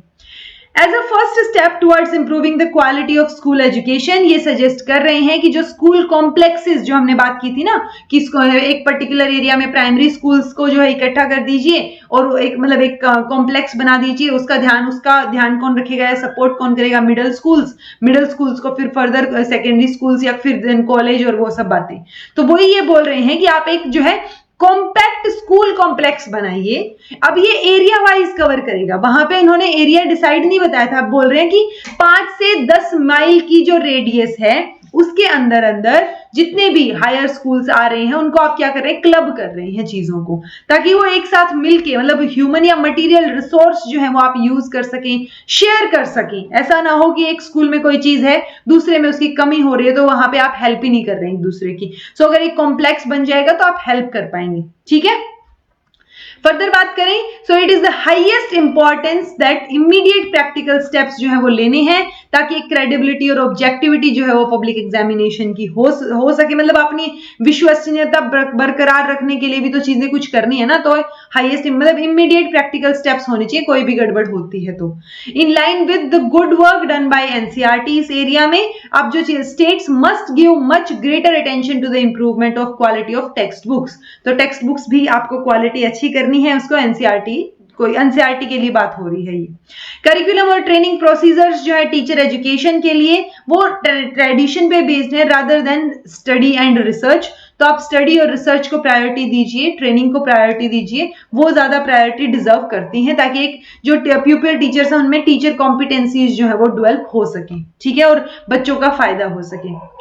लर्निंग मटेरियल जो है नॉन फॉर्मल एजुकेशन के लिए वो भी प्रिपेयर किया जाना चाहिए, उसको प्रिपेयर करने का क्राइटेरिया यहाँ दे रखा है। मटेरियल जो है वो किससे रिलेटेड हो, लाइफस्टाइल, लाइफ एक्सपीरियंसेस जो कम्युनिटी में हो रहे हैं उससे रिलेटेड हो, लोकल नीड्स के अकॉर्डिंग, प्रॉब्लम्स के अकॉर्डिंग रिलेटेड हो चीजें। Material should be supported by supplementary materials, ठीक है, to develop interest in extra reading, और भी आप मटेरियल प्रोवाइड कर सकते हैं, ठीक है। बच्चों के फॉर्मल एग्जामिनेशन में आप हेल्प कर पाए वो मटेरियल प्रोवाइड कर सकते हैं। सो ये लर्निंग मटेरियल जो है वो नॉन फॉर्मल एजुकेशन में आपको प्रोवाइड करना है। We welcome the idea of non formal educational resource centres, तो ये ब्लॉक लेवल पे यानी तहसील के लेवल पे और गांव के लेवल पे non formal non formal educational resource centres की ये बात कर रहे हैं कि वो होने चाहिए। और इसको प्रमोट कौन करेगा कि ऐसे कोई सेंटर्स एग्जिस्ट करते हैं, वो स्कूल प्रमोट करेगा, जो स्कूल कॉम्प्लेक्स हमने बनाए हैं वो। तो जो नॉन फॉर्मल एजुकेशन की हम बात कर रहे हैं, ये बच्चों को हेल्प करेगी फॉर्मल स्ट्रीम में जाने के लिए, क्योंकि अल्टीमेटली पॉपुलर एस्पिरेशन तो यही होती है ना कि अच्छा पढ़ना है, लिखना है, स्कूल जाना है, तो वो फॉर्मल स्ट्रीम में ज्वाइन करने के लिए ये बच्चों की हेल्प करेगी। तो पहले एक नॉन फॉर्मल एजुकेशन होनी चाहिए, उसी के लिए non formal educational resource centres की ये बात कर रहे हैं। ओके, तो जो नॉन फॉर्मल रिसोर्स सेंटर है, नॉन फॉर्मल एजुकेशन सेंटर, वहां पे जो टीचर होगा वो लोकल पर्सन होना चाहिए, प्लस जिसने मैट्रिक कर रखी हो, प्लस जो 20 से 30 साल के बीच की एज का हो। ठीक है, मिनिमम पीरियड जो इसका रहेगा वो क्या रहेगा, एक मंथ ओरिएंटेशन प्लस 6 दिन का रिफ्रेशर प्रोग्राम एवरी 6 मंथ, यानी पहले 1 मंथ की ट्रेनिंग आप उसको दे रहे हैं और फिर हर 6 महीने में 6 दिन का रिफ्रेशर प्रोग्राम जो है वो उनको दे रहे हैं। ये कहां पे, ये किस टीचर की क्वालिफिकेशन है, ये आपको ध्यान रखनी है। ये किस टीचर की क्वालिफिकेशन है, ये जो नॉन फॉर्मल एजुकेशन सेंटर के ऊपर टीचर लगेगा उसकी क्वालिफिकेशन है। Okay, so point to be noted मिलोड, आप लोग इसको नोट डाउन कर लीजिए। To recruit teachers more scientifically desirable competencies के साथ अच्छे टीचर्स हम रिक्रूट करें, प्रैक्टिकल अप्लाइड रिसर्च के बेसिस पे रिक्रूट करें, तो उसके लिए हमें जो है सेट गाइडलाइंस होनी चाहिए जो सिलेक्शन कमेटी को हेल्प करें कि भाई एक अच्छी हाई प्रोफिशिएंसी, जो सब्जेक्ट में भी अच्छा है, लिंग्विस्टिक एबिलिटीज भी अच्छी हैं, कम्युनिकेशन स्किल अच्छी है, बच्चों से प्यार भी है उनको, तो ये डिजायरेबल कैरेक्टरिस्टिक्स जो है, क्वालिटीज हैं एक टीचर की, जो मैं ऑलरेडी करवा चुकी हूँ आपको एक लेक्चर में कि क्वालिटीज क्या होती है गुड टीचर की। सो वो सारी क्वालिटीज उसमें हो, और ये मतलब हम ये इंश्योर करना चाह रहे हैं ना कि एक अच्छा टीचर रिक्रूट हो, एक अच्छा टीचर जो है वो जॉब में आए, तो उसके लिए फिर हमें गाइडलाइंस जो है वो प्रिपेयर करवानी है एक्सपर्ट से। To overcome the problems arising from a lack of basic tool, यानी कई बार पहले क्या था कि जनरल एबिलिटी या एप्टीट्यूड, जैसे अब तो आप देखेंगे कि केवीएस का एग्जाम हो रहा है, सीटेट हो रहा है, कोई भी एग्जाम या एलिजिबिलिटी टेस्ट हो रहा है, सो उस दौरान आपसे हिंदी भी पूछी जा रही है, इंग्लिश भी पूछी जा रही है, आपसे रीजनिंग और जो है मैथ्स भी थोड़ा सा पूछा जा रहा है। सो वो चीजें क्या है, वो बेसिक टूल हैं, उनमें लैक नहीं करना है हमें, उनको ओवरकम करने के लिए ये एक अच्छी, ये क्या बोल रहे हैं कि जो ये है ना रीजनल लैंग्वेज वगैरह कहीं पे भी अगर लैक हो रहा है, तो हमें series of conferences of psychologist, mental measurement specialist और एजुकेशनिस्ट, तो ये प्रैक्टिकल गाइडलाइंस जो है वो सेट करें मिलके, ताकि टीचर सिलेक्शन कमेटी को हेल्प हो सके कि हमें किस तरीके से टीचर्स को जो है वो ज्यादा ऑब्जेक्टिव और साइंटिफिक टीचर्स चूज करने हैं। ठीक है, सो ये हमें एक को वो बनाना है कि भाई एक सीरीज ऑफ कॉन्फ्रेंस होनी चाहिए जो सब लोग मिलके, एक्सपर्ट्स जो है वो मिलके प्रैक्टिकल गाइडलाइंस रेडी करें। तो उसी का नतीजा ये हो सकता है कि यहाँ पे अब जो है हमारे पास Hindi, English, reasoning ability, maths, तो वो लॉजिकल रीजनिंग, तो वो चीजें अब पूछी जाती हैं हमारे एलिजिबिलिटी टेस्ट में। ठीक है, if excellence and quality are not to remain mere words or precious expression, we suggest that government involvement in the management of the nation's school should be minimum. तो गवर्नमेंट की, अगर हम चाह रहे हैं कि एक्सीलेंस और क्वालिटी ये चीजें हों, तो जो हमारी गवर्नमेंट है उसकी इन्वॉल्वमेंट जो है वो कम होनी चाहिए। ठीक है, क्योंकि अपने आप मैनेजमेंट जो है वो मैनेज कर लेगी चीजों को। The should he planned efforts at decentralisation of recruitment of teacher, ultimate goal क्या रहेगा, being making the headmaster fully responsible for appointment of his staff, तो हेडमास्टर को ही अपॉइंटमेंट की जिम्मेदारी देने की ये बात कह रहे हैं। ऑल्दो एक मतलब डिसेंट्रलाइजेशन की बात हो रही है, ऐसा ना हो कि सेंट्रल लेवल पे चीजें हो रही हैं और नीचे आते आते सारी की सारी पावर जो है वो गायब हो गई। देन आता है जी 7th chapter, training of teachers, most important chapter है आप लोगों के लिए, इससे क्वेश्चंस आ जाते हैं। प्रेजेंट अरेंजमेंट जो है ट्रेनिंग की सेकेंडरी स्कूल टीचर्स की, वो क्या है, या तो 1 साल उन्होंने बीएड कर रखी हो, बीएड का कोर्स, या फिर उन्होंने 4 साल इंटीग्रेटेड कोर्स कर रखा हो। ओके, सो एक 4 ईयर ट्रेनिंग कोर्स, यानी 12th के बाद, ये क्वेश्चन आया हुआ है, 12th के बाद 4 ईयर ट्रेनिंग कोर्स होना चाहिए, प्रेफरेबली 5 ईयर भी हो सकता है अगर आप ग्रेजुएशन के बाद ट्रेनिंग भी रेकमेंड करते हैं तो ये क्वेश्चन कई बार पूछ लिया गया है मैच द फॉलोइंग में कि ये किसने बोला था, तो ये 4 साल की ट्रेनिंग की बात कर रहे हैं सेकेंडरी स्कूल के बाद, सीनियर सेकेंडरी स्कूल के बाद। Okay, Each state may make a beginning during the 7th plan period by applying at least one 4-year integrated college of education. So ये आप कर सकते हैं कि 7th प्लान में आप ये चीजें लागू करें जो प्लान्स बनते थे हमारे पहले, क्योंकि अब बाद में फिर नीति आयोग आ गया था तो 12 ही प्लान्स थे अब तक हमारे 5-year प्लान्स। तो उसमें आप क्या करें कि 4 साल इंटीग्रेटेड कॉलेज ऑफ एजुकेशन एक तो एटलीस्ट आपके स्टेट में हो। ठीक है, हर एक स्टेट को ये काम करना है। Also first degree in teaching, पहली डिग्री क्या होनी चाहिए, या तो बीए बीएससी हो या बीएड हो, बीए बीएड या बीएससी बीएड। ठीक है, सो ये होनी चाहिए ताकि बाद में आप पोस्ट ग्रेजुएशन करें। अब हम क्या करते हैं, बीएससी या बीएड के बीए के बाद हम एमए कर सकते हैं, एमएससी कर सकते हैं, बट ये बोल रहे हैं कि पहले बीच में बीएड आपको करना ही है, बीएड कंपलसरी है, तब आप पोस्ट ग्रेजुएशन कर पाएंगे। ओके, ताकि वो टीचर एजुकेशन वाली जो चीज है वो पहले ही मिल जाए कि पढ़ाना कैसे है। अब इसको इंश्योर करने के लिए 4 साल का इंटीग्रेटेड कोर्स जो है वो होना चाहिए in consultation with university authorities. So conclusion ये है कि 12वीं के बाद 4 साल के कोर्स को रिकमेंड करते हैं, ये ध्यान रखिएगा। जो 4-year इंटीग्रेटेड कॉलेज है जो हमने बोला कि एक होना चाहिए स्टेट में, उसमें कैपिटल ग्रांट जो है वो होनी चाहिए। कैपिटल ग्रांट की बात की गई है जो हमें ज्यादा ध्यान देने की जरूरत है नहीं। ड्यूरेशन जो है, duration of 1-year BEd course should be extended by 2 summer months ensuring an academic session of 220 days with longer working hours। तो वर्किंग आवर्स ज्यादा कर दो, 220 दिन आपको काम करना ही है, मतलब 220 दिन आपकी अटेंडेंस होनी चाहिए, प्लस 1 साल की जो बीएड है उसके अंदर आप 2 समर मंथ यानी 2 महीने और ऐड कर दीजिए ट्रेनिंग के लिए। Okay, for elementary teachers it is desirable to have 2-year training. अब ये देखिए, अभी तक हमने क्या पढ़ा, सीनियर सेकेंडरी की बात की थी कि सीनियर सेकेंडरी के बाद आपको 4 साल की ट्रेनिंग होनी चाहिए। यहाँ पे क्या है अब कि ये जो है हमारे 12th के बाद हमें करना है प्राइमरी टीचर्स, एलिमेंट्री टीचर्स की बात हो रही है, ये एलिमेंट्री टीचर्स को इसके बाद 2 साल की ट्रेनिंग की बात हो रही है। तो ये दोनों पॉइंट्स आपको याद रखने हैं। Okay, the possibility of developing a 4-year integrated programme after class 10th, अगर ये हो जाता है तो हम मोबिलिटी या जो वोकेशनलाइजेशन की हम बात कर रहे हैं वो भी हम कर पाएंगे। अब जो सिलेक्शन कमेटी है वो क्या देखेगी, क्या उसको कंसीडर करना चाहिए, उसको गुड फिजिक कंसीडर करना चाहिए, लिंग्विस्टिक एबिलिटी, कम्युनिकेशन स्किल्स जो है वो ध्यान रखनी चाहिए, एक fair degree of general mental ability, मतलब जनरल मेंटल एबिलिटी भी अच्छी हो टीचर की, जनरल अवेयरनेस हो वर्ल्ड के बारे में, उसको पॉजिटिव आउटलुक हो उनका लाइफ के प्रति, और कैपेसिटी हो अच्छे ह्यूमन रिलेशंस बनाने की। तो ये जो चीजें हैं ये हमें देखनी है जो भी आपके सामने टीचिंग के लिए आ रहा है इंसान। ठीक है, ट्रेनीज का सिलेक्शन जो है वो कॉम्बिनेशन होना चाहिए, कैसे, मतलब ऑब्जेक्टिव टेस्ट भी हो, रेटिंग स्केल भी हो, ग्रुप डिस्कशन, पर्सनल इंटरव्यूज। तो बेसिकली ये सारी चीजें आपको करवा के देखनी है, क्योंकि टीचर एक बहुत इंपॉर्टेंट पोस्ट है, प्रोफेशनल कोर्स है, ये आपको मानना चाहिए। ओके, फर्दर बात करें तो जो अप्रोच रहेगा रिक्रूट करने का, किसको, जो अनट्रेन्ड फर्स्ट क्लास जो ग्रेजुएट हैं या पोस्ट ग्रेजुएट हैं, आप उनको क्या करेंगे, जॉब ट्रेनिंग पहले, मतलब आप उसको फुल्ली ट्रेन करेंगे पहले। ठीक है, सो फुल ट्रेन करने के बाद मतलब कैसे कर सकते हैं, कॉरेस्पॉन्डेंस या कॉन्टैक्ट प्रोग्राम के थ्रू। तो ये आपको ट्राई करके देखना चाहिए और उसको फुल्ली ट्रेन करना चाहिए जब वो स्कूल में जाए उससे पहले। अब जो इंटीग्रेटेड 4 साल का करिकुलम की हम बात कर रहे थे, उसमें 2 चीजें आपको इंक्लूड करनी चाहिए, एक है जनरल एजुकेशन, एक है प्रोफेशनल प्रिपरेशन। तो जब जनरल एजुकेशन की बात आ रही है तो आप उसको लैंग्वेज भी पढ़ाएं, 3 और 4 discipline from among the subject taught at school. तो जो स्कूल में पढ़ाई जानी है चीजें, उसमें 3-4 चीजें आप उनको पढ़ा दें, सेमिनार, प्रोजेक्ट, स्टडी विजिट्स, ये सब भी होनी चाहिए। अब प्रोफेशनल लेवल पे क्या जरूरत है, तो प्रोफेशनल प्रिपरेशन के लिए आप एक पर्टिकुलर डिसिप्लिन में, मतलब उसमें एजुकेशनल साइकोलॉजी भी हो, सोशियोलॉजी भी हो एजुकेशन की, और एजुकेशनल फिलोसफी भी हो, तो ये सब्जेक्ट आपको पढ़ाना है।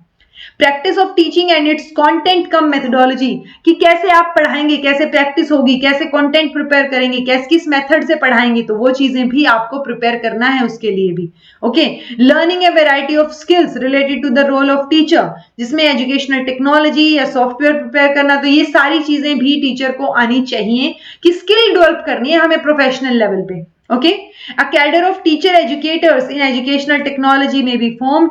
One such educator may be appointed in each college of education. तो हर एक कॉलेज में एक टीचर एजुकेटर होना चाहिए जो सारी चीजें समझाएगा।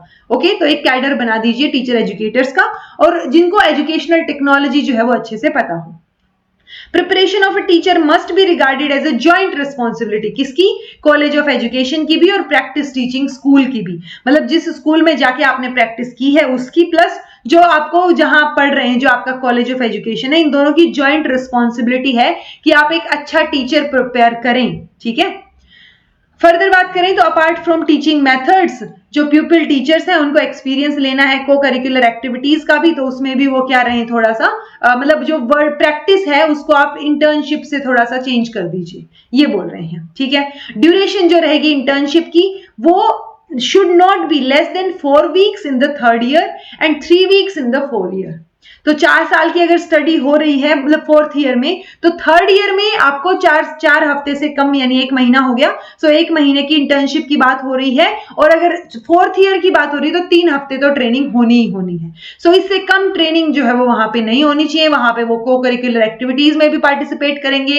उनको ज्यादा क्या सिखाना है, ज्यादा स्ट्रेस हमें देना है ब्लैक बोर्ड पे लिखना कैसे, राइटिंग पे, ड्रॉइंग स्किल्स पे, या जो एड्स टू लर्निंग है उनके बारे में, टेक्नोलॉजी इक्विपमेंट कैसे यूज करने हैं, तो ये सारी चीजें इंटर्नशिप के दौरान उनको सिखा दी जानी चाहिए। और इंटर्नशिप जो है वो तीसरे साल में 4 हफ्ते से कम यानी कि 1 महीने से कम नहीं होनी चाहिए, और 4th ईयर में 3 हफ्ते से कम नहीं होनी चाहिए। ठीक है, यानी 21 दिन से कम नहीं होनी चाहिए। फर्दर बात करें तो faculty must evolve the right tools for evaluation, यानी अब प्यूपिल टीचर सामने पढ़ा रहा है, प्रैक्टिस कर रहा है, तो आप कैसे इवेल्युएट करेंगे उनको। सो उसकी इवेल्युएशन के लिए अच्छे टूल्स आपके पास होने चाहिए। ओके, और उन टूल्स में ऐसे फैक्टर्स भी इंक्लूड किए जाने चाहिए कि आपका एटीट्यूड कैसा है काम के प्रति, मतलब आप पढ़ा तो रहे हैं लेकिन झीक के पढ़ा रहे हैं कि बस पढ़ाना पड़ रहा है, पैसे कमाने हैं वगैरह वगैरह। सो वो एटीट्यूड कैसा है आपका काम के प्रति। लव बच्चों के लिए, तो वो बच्चों के लिए प्यार होना चाहिए आपके दिल में, साइंटिफिक आउटलुक, साइंटिफिक टेम्परामेंट होना चाहिए आपका। सेल्फ असेसमेंट और प्री लेसन और पोस्ट लेसन डिस्कशन जो है वो भी किया जाना चाहिए। ओके, सेल्फ असेसमेंट कैसे होता है वो कैसे भी कर सकते हैं आप, वीडियो बना के कर सकते हैं, आपने जो पढ़ाया है या जो मटेरियल लिखा है कंटेंट उसके बेसिस पे सोच के कर सकते हैं आप खुद को असेस, तो वो सेल्फ असेसमेंट का चांस मिलना चाहिए। In case of 1 year B.Ed, a minimum 6 week preceded by a general introduction to the life and work at school for 1 week should be minimum. So point ये है कि अगर BEd 1 साल की है तो उसमें मिनिमम 6 हफ्ते की आपको जनरल इंट्रोडक्शन वाली चीजें बताई जानी चाहिए। Teacher education curriculum prepared by national council for teacher, जो 1978 में हमने 4 करिकुलम पढ़े थे ना, तो 75 में, 78 में, अगला बताइएगा किसमें था, 1988 था या नहीं था, और उसके बाद 2000 था या नहीं था, मुझे बताइएगा। मैंने चारों ईयर जो है वो सही बताए हैं या नहीं, और उसके बाद तो अभी 2023 का आ ही गया है एनसीएफ। ठीक है, एनसीएफटी नहीं आया है, ऑल्दो एनसीएफटी नहीं आया। ठीक है, so national council for teacher education 1978 है, उसको रिवाइज कीजिए, रिव्यू करवाइए उसको, अलग अलग जो है वेरियस यूनिवर्सिटीज या बोर्ड से, तो उसको रिव्यू करवा के मॉडिफाई करवाइए। ठीक है जी। जो टीचर एजुकेटर्स हैं कॉलेज ऑफ एजुकेशन में, अब उनको बीएड को पढ़ाना है तो मिनिमम क्वालिफिकेशन उनकी क्या होनी चाहिए, एक पोस्ट ग्रेजुएट डिग्री होनी चाहिए अपने सब्जेक्ट में, प्लस उनकी बीएड होनी चाहिए, प्रेफरेबली अगर एमएड है तो बढ़िया है। ये टीचर एजुकेटर बनने की क्वालिफिकेशन इन्होंने बताई है। ओके, सो पोस्ट ग्रेजुएशन और बीएड तो हो ही, एमएड प्रेफरेबली हो तो बढ़िया ही बात है। तो ये चीज इन्होंने बोली ताकि वो मतलब क्योंकि टीचर एजुकेटर्स की जरूरत पड़ेगी ना हमें in service teacher, in service education में भी, कि कैसे ड्यूरिंग द एजुकेशन, जो ड्यूरिंग द सर्विस हमें पढ़ानी है चीजें टीचर्स को। ओके, कुछ एक लेक्चर जो टीचर्स के ट्रेनिंग कॉलेजेस हैं are not qualified to teach the subject. कई बार क्या होता है ना कि टीचर ट्रेनिंग कॉलेज तो है, मान लो उसमें केमिस्ट्री का सब्जेक्ट भी रख रखा है, लेकिन केमिस्ट्री का टीचर नहीं है स्पेसिफिक, कोई और ही टीचर पढ़ा रहा है, या मान लो इंग्लिश का टीचर स्पेसिफिक नहीं है तो एसएस वाले से इंग्लिश पढ़वाई जा रही है। ठीक है, सो ऐसा मत कीजिए, इसकी वजह से जो है वो क्वालिफिकेशन कम हो जाती है फर्दर आने वाले टीचर्स की भी, क्योंकि उनको नहीं पता होंगी अच्छे से चीजें। सो आपको अगर आपकी क्वालिफाइड टीचर आपके पास है पर्टिकुलर सब्जेक्ट में, तो ही आप वो सब्जेक्ट की स्पेशलाइजेशन अपने कॉलेज में रखिए, अदरवाइज मत रखिए, ऐसा इनका कहना है। फर्दर बात करें तो जो टीचर ट्रेनर्स हैं वो खुद भी तो प्रोफिशिएंट होने चाहिए। ऐसा ना हो कि आप टीचर्स को ट्रेन करने पहुंच गए, जैसे मान लो यूट्यूब पे बहुत बार होता है कि क्वालिफाइड नहीं होते फिर भी वो जो है एजुकेशनल या जो टीचिंग के एग्जाम्स हैं, सीटेट है और भी बहुत सारे टेट उनके लिए पढ़ा रहे होते हैं। इट्स लाइक आप टीचर्स को पढ़ा रहे, तो आप में टीचर ट्रेन करने की क्वालिटी तो होनी चाहिए ना, एक क्वालिफिकेशन तो आप में होनी चाहिए ना, तो पहले आपको प्रोफिशिएंट होना जरूरी है उस स्किल में। ओके, सो ये इन्होंने बोला।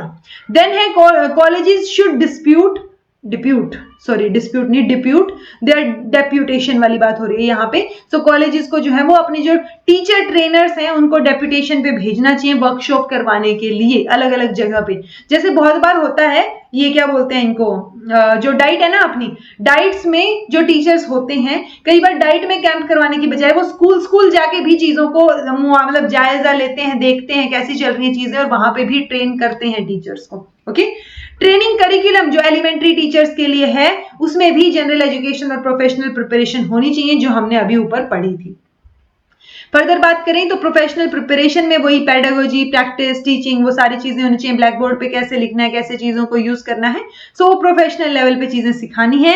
Not less than 6 to 8 weeks in the first year and 12 weeks in the second year practice के लिए। यानी अगर 2 साल की है बीएड तो 6 से 8 साल की जो है 6 से 8 हफ्ते की, उससे कम की नहीं होनी चाहिए पहले साल में, और दूसरे साल में 12 हफ्ते की ट्रेनिंग आपको प्रैक्टिस टीचिंग होनी चाहिए ताकि आपको प्रैक्टिस तो हो पढ़ाने की। ठीक है, टीचर एजुकेटर्स जो है एलिमेंट्री ट्रेनिंग इंस्टीट्यूट के लिए should be drawn primarily from the cadre of practising primary schools. Minimum qualification जो रहेगी अदर स्टाफ की should be post graduate plus एक बीएड की डिग्री, ये होनी चाहिए।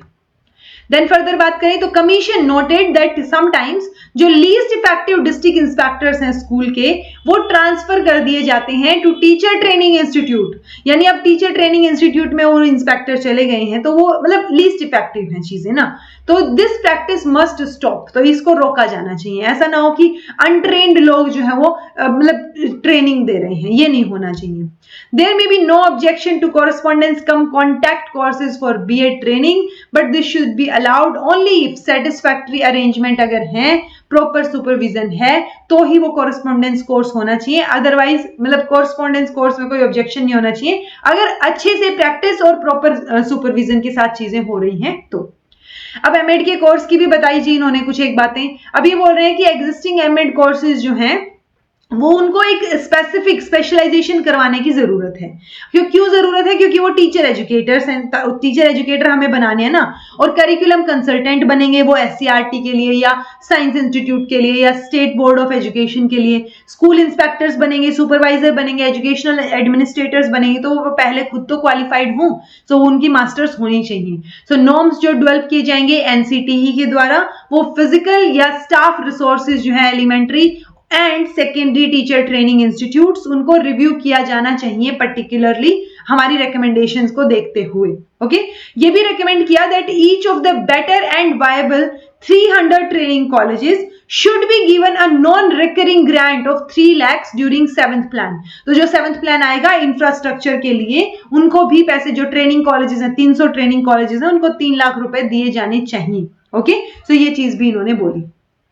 आपको मेजरली क्या याद रखना है, ये अभी तक हमने 7 चैप्टर कर ली ना, 8 चैप्टर में आ गए हम। आपको मेजरली जो ट्रेनिंग की हमने बात की थी ना कि 12th के बाद कितना ईयर एलिमेंट्री स्कूल के लिए, सेकेंडरी के लिए कितना, तो वो आपको याद रखना है स्पेसिफिकली जो मैंने आपको बताया था। सुन सारा लीजिए क्योंकि अच्छी अच्छी बातें बोली गई हैं, कहां पे क्या स्ट्राइक कर जाए, आप क्या क्वेश्चन आ जाए कोई पता नहीं होता। जो प्रेजेंट फैसिलिटीज आप बात आती है जी इन सर्विस टीचर एजुकेशन की, इन सर्विस एजुकेशन की। ओके, तो जो प्रेजेंट फैसिलिटीज है इन सर्विस की, चाहे वो एलिमेंट्री के लिए हो, सेकेंडरी के लिए हो, वो अच्छी नहीं है, एडुक्वेट नहीं है, बहुत पुअर है, उनको इफेक्टिव बनाना है। सो कुछ एक एसेंशियल मेजर्स आपको लेने हैं। तो जो क्लासरूम और अदर प्रैक्टिकल नीड्स हैं टीचर की, आप उनको फील्ड सर्वे करके आइडेंटिफाई कीजिए किन चीजों की उनको जरूरत है और क्या क्या चीजें नहीं है। सिस्टमेटिक फीडबैक जो है वो स्कूल से मिलना चाहिए ताकि हम इंप्रूव कर सके इन सर्विस प्रोग्राम्स को। फोर्थ कमिंग प्रोग्राम्स जो है उनको पहले ही अनाउंस कर दिया जाना चाहिए एडवांस में, ताकि वो पॉपुलर हो जाए थोड़े से और सब उनमें उनको अटेंड करना चाहिए। ठीक है, resource person should not be coming exclusively from the ranks of educators, they could also be drawn from other fields। यानी जरूरी नहीं है कि टीचर एजुकेटर ही आए रिसोर्स पर्सन की तरह, और इंडस्ट्री से या जो एग्रीकल्चर है या उनसे स्पेशलिस्ट जो हैं, आप स्पेशलिस्ट को बुला सकते हैं अलग अलग फील्ड से। ओके, तो वो होना चाहिए। Every course should normally be in the nature of a workshop offering opportunity for real practical work. तो अच्छी अच्छी चीजें सिखानी है, प्रैक्टिकल वर्क सिखाना है, इंस्ट्रक्शनल मटेरियल जो है वो कैसे प्रिपेयर किया जाए वो उनको बताना है अच्छे से टीचर्स को। एक्सटेंसिव यूज होना चाहिए किसका, इन सर्विस प्रोग्राम्स में radio, television, audio, video, cassettes, तो इनके थ्रू भी आप जो है मतलब टीचर एजुकेशन इन सर्विस कर सकते हैं, ठीक है। सो एक्सटेंसिव यूज होना चाहिए इन सब चीजों का। प्रायोरिटी जो है वो किसको दी जानी चाहिए, must be given to training in the production of indigenous software by the participant. तो इंडिजिनस सॉफ्टवेयर को आप प्रायोरिटी दे सकते हैं। इवेल्युएशन जो रहेगा प्रोग्राम का must be done towards the end of the course. तो इवेल्युएशन एंड में होना चाहिए इन अ फ्रैंक एंड फ्री एटमोस्फेयर, ताकि उसमें डर या वो वाली फियर या फेवर हो जाएगा कि भाई इसके प्रति ज्यादा है झुकाव है, इनको ज्यादा मार्क्स मिल जाएंगे, ये तो वो नहीं होना चाहिए। इवेल्युएशन फेयर होना चाहिए थोड़ा, ठीक है। फर्दर बात करें तो और भी की एरियाज हैं इन सर्विस एजुकेशन में जो रियली कंट्रीब्यूट कर सकते हैं क्वालिटेटिव इंप्रूवमेंट के लिए, जैसे development of reference and study skills. आप अच्छी स्किल्स जो है वो डेवलप करें। टेक्सचुअल या फिर जो रिलेटेड मटेरियल है उसको प्रिपेयर किया जाए, प्रोड्यूस किया जाए। एनरिचमेंट हो को करिकुलर एक्टिविटीज का, और को करिकुलर एक्टिविटीज भी इंक्लूडेड इसमें होनी चाहिए। सर्टिफिकेशन जो है वो क्रेडिट सिस्टम के बेसिस पे होना चाहिए जिन्होंने in service education programme attend किया है। तो ये सारी की सारी चीजें हैं, मतलब आप टैलेंटेड टीचर्स को आइडेंटिफाई कीजिए जो अच्छा काम कर रहे हैं, स्पेशली जो स्पेशलाइज हैं अपने फील्ड में। सो ओवरऑल बात ये हो रही है कि अच्छी अच्छी चीजें हमें टीचर्स को सिखानी है और ऑलराउंडर वाली एक्टिविटीज है। ऐसा नहीं कि एक ही एक्टिविटी पे आप स्टक करके रह गए, ठीक है। ऐसा भी बोला गया कि अटेंडेंस जो है इन सर्विस एजुकेशन में उसको मैंडेटरी कर देना चाहिए, ठीक है, हर एक टीचर्स के लिए एटलीस्ट वंस इन 5 ईयर, यानी 5 साल में एक बार तो आपको अटेंड करना ही है। Assuming the average length of an in service, तो एक एवरेज लेंथ हम 2 हफ्ते लगा के चल रहे हैं। इसमें क्या है, पर ट्रेनी 500 रुपए पर ट्रेनी सजेस्ट किए जाते हैं, ऑफ विच 300 जो है वो will go towards the daily allowance, और 200 जो है वो कॉस्ट जो उसकी ट्रेवल मतलब आना जाना है ना जहां पे ट्रेनिंग चल रही है वहां के लिए। तो बेसिकली पैसे भी मिल रहे हैं और आपको सिखाया भी जा रहा है, इससे बढ़िया क्या हो सकता है, right. As an organisational device the school complex जो है उसमें बहुत पोटेंशियल है। सो वहां पे ये चीजें आप जो है नीड बेस्ड प्रोग्राम्स जो है वो डेवलप कर सकते हैं। फर्दर है जी एजेंसीज की बात करें तो एजेंसीज बहुत सारी हैं, जैसे ये हमारी क्या हो गई, स्टेट इंस्टीट्यूट ऑफ एजुकेशन हो गई, SCRT हो गई, रीजनल कॉलेजेस हो गए। सो इनको क्या है, आप थोड़े से मतलब इनके सपोर्ट की जरूरत है अच्छा काम करने के लिए। ऑल्दो ये अच्छा काम कर रहे हैं ऑलरेडी, लेकिन इनको फंड्स की थोड़ी सी जरूरत, आप फंड से सपोर्ट इनको कर सकते हैं। देन है जी 9th चैप्टर हमारा, सेकंड लास्ट चैप्टर, सोसाइटी की क्या एक्सपेक्टेशन है टीचर से। तो सोसाइटी में क्या है, मतलब सोसाइटी में अगर आप रह रहे हैं तो आपकी भी तो कुछ एक्सपेक्टेशंस होंगी ना।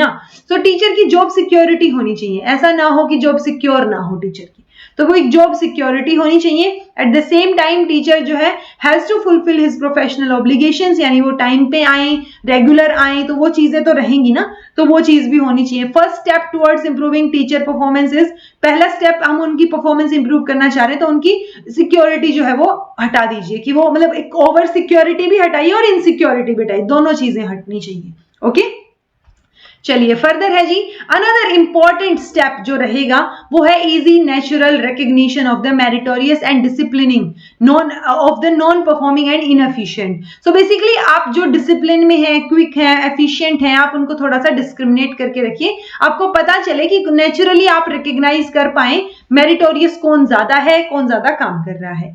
We should move in the direction of decentralisation, तो ये तो हर जगह ही बात आएगी कि डिसेंट्रलाइज करिए चीजों को।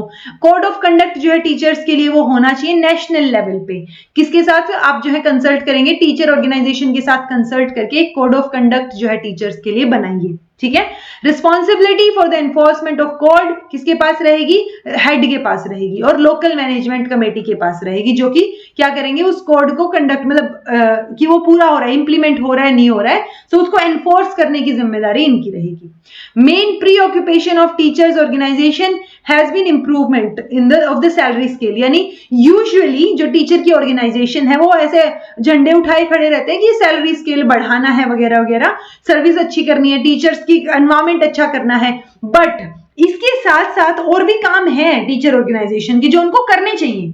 तो और काम में क्या है, research, publication in service education, subject teacher association जो है एस्टेब्लिश करना, ताकि हर एक सब्जेक्ट के टीचर्स की भी एसोसिएशन हो, वो सीख सकें, ठीक है, रिसर्च का काम कर सकें, एक फेवरेबल एटमोस्फियर जो है वो बिल्ड करें, clearing house role for new ideas and information, building high grade expertise and specialisation. So overall बात ये हो रही है कि सिर्फ स्केल, सैलरी स्केल बढ़वाने की, इंप्रूव करवाने की बजाय आपको और भी चीजों के ऊपर थोड़ा सा ध्यान देना चाहिए, और भी काम है आपके, ठीक है।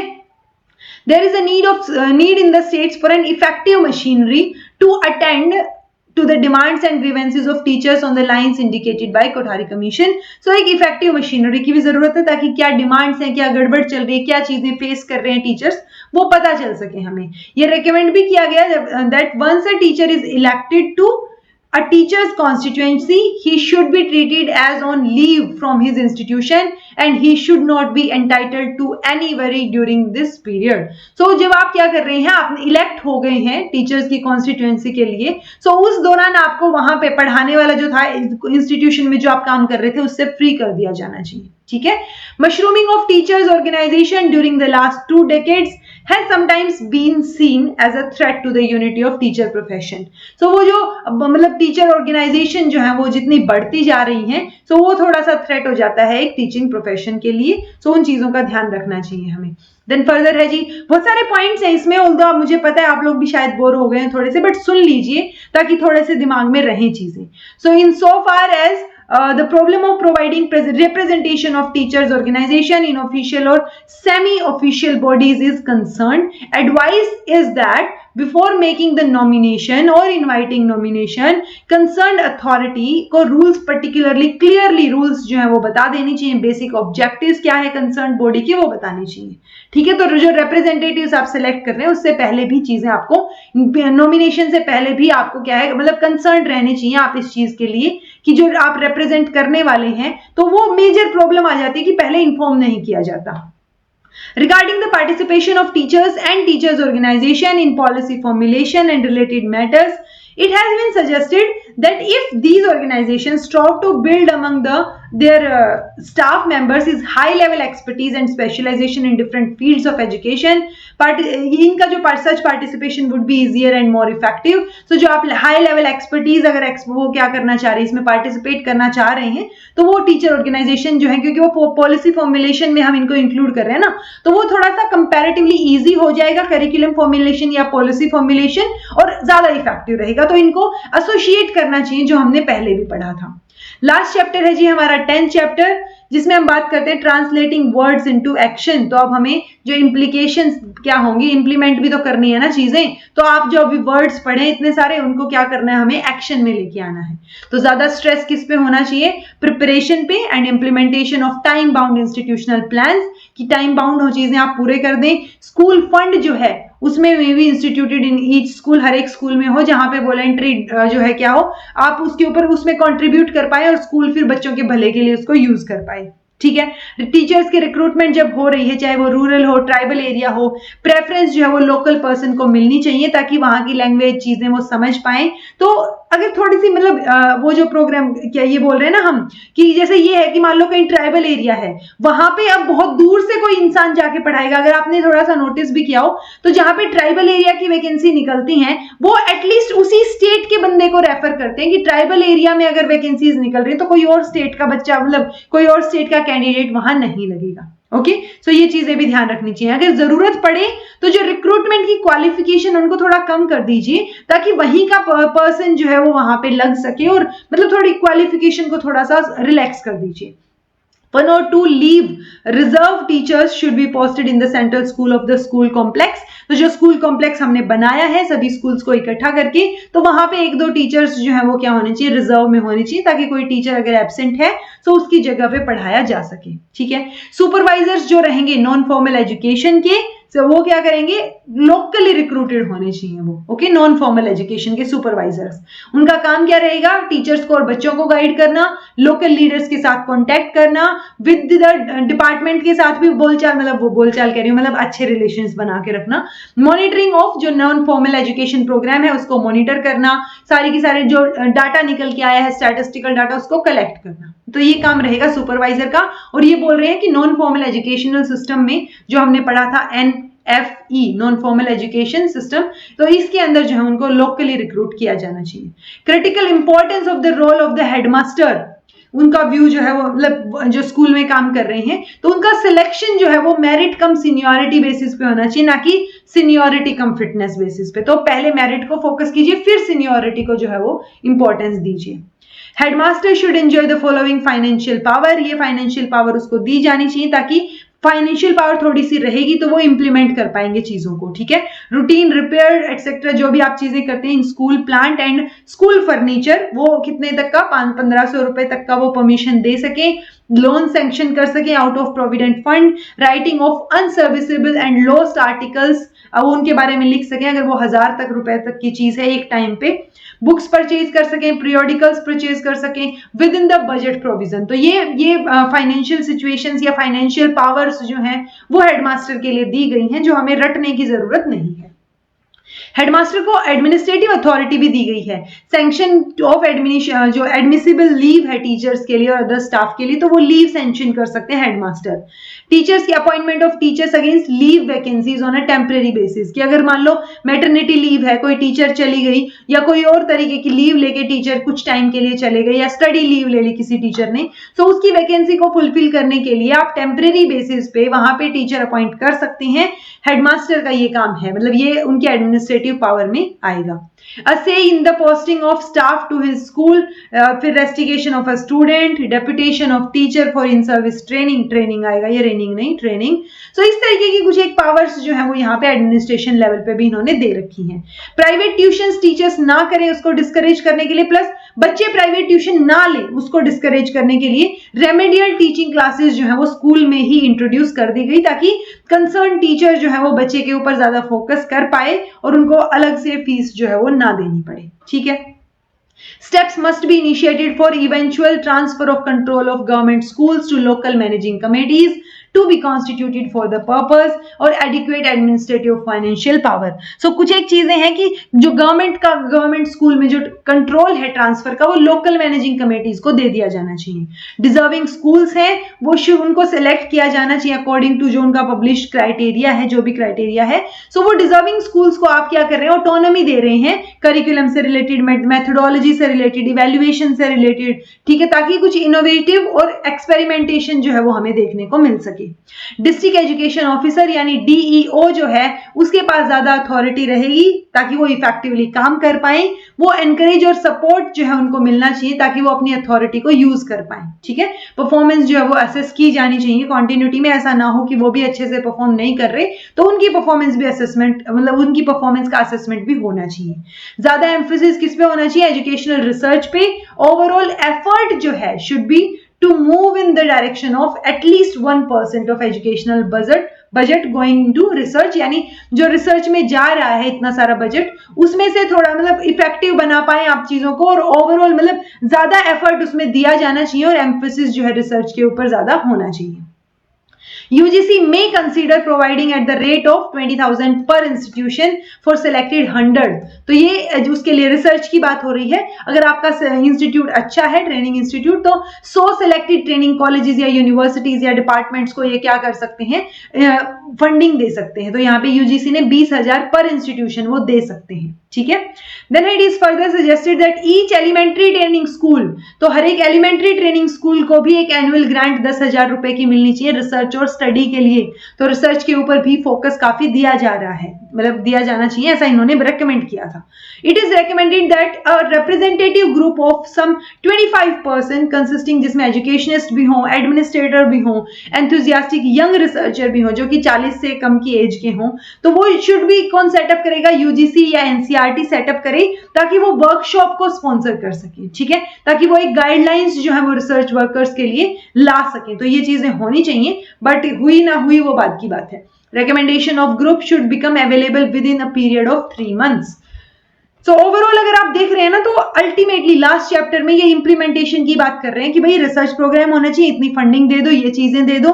प्रेजेंट जो है वो एजुकेशनल स्टैटिस्टिक देखें तो वो अनसेटिस्फैक्टरी है, उसको सेटिस्फैक्टरी लाने के लिए क्या चीजें कर सकते हैं, कैसे टास्क फोर्स जो है वो immediate task force ministry of education को लगा देनी चाहिए ताकि एक सिस्टम जो है एजुकेशनल स्टैटिस्टिक नेशनल लेवल पे हमारे पास हो।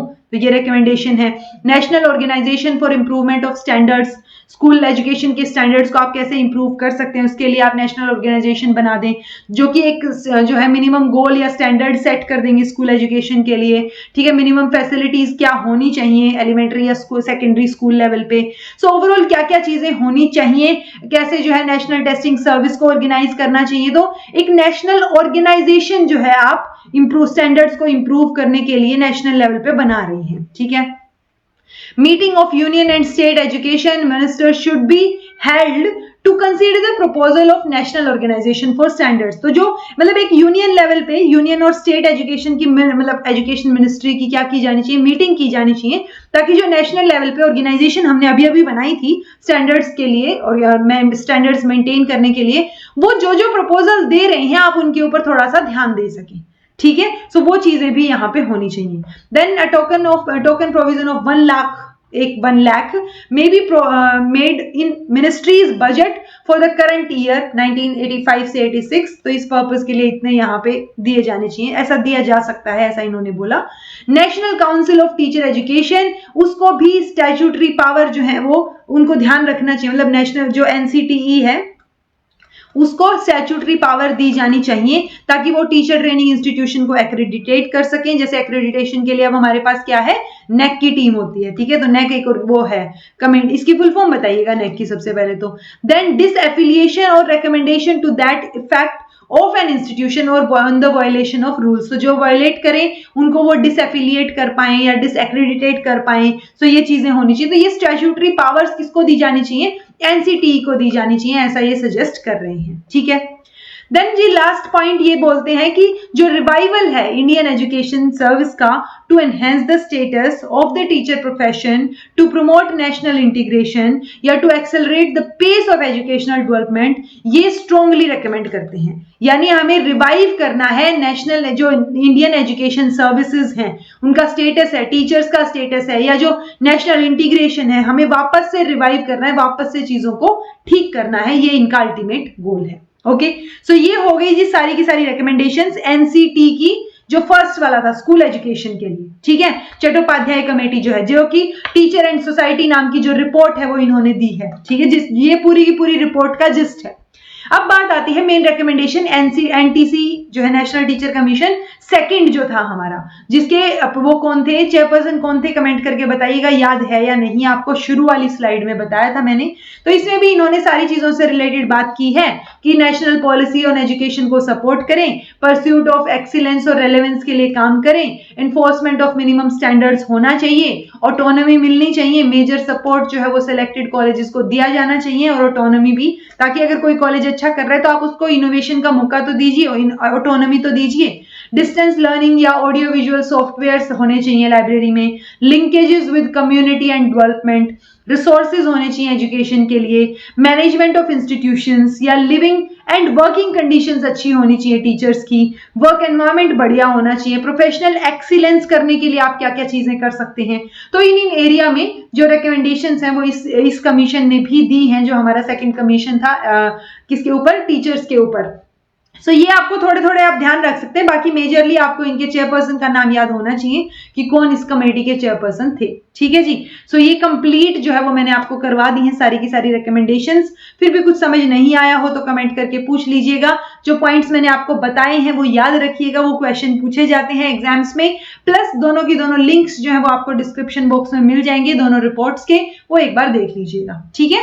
सो this was all about today, thank you so much for watching, be happy, keep smiling, subscribe to inculcate learning because it is absolutely free. जब अगर आप लास्ट तक यहां तक पहुंच गए हैं फिर तो सब्सक्राइब अगर नहीं किया है तो कर दीजिएगा, ठीक है। And be consistent in your efforts, thank you.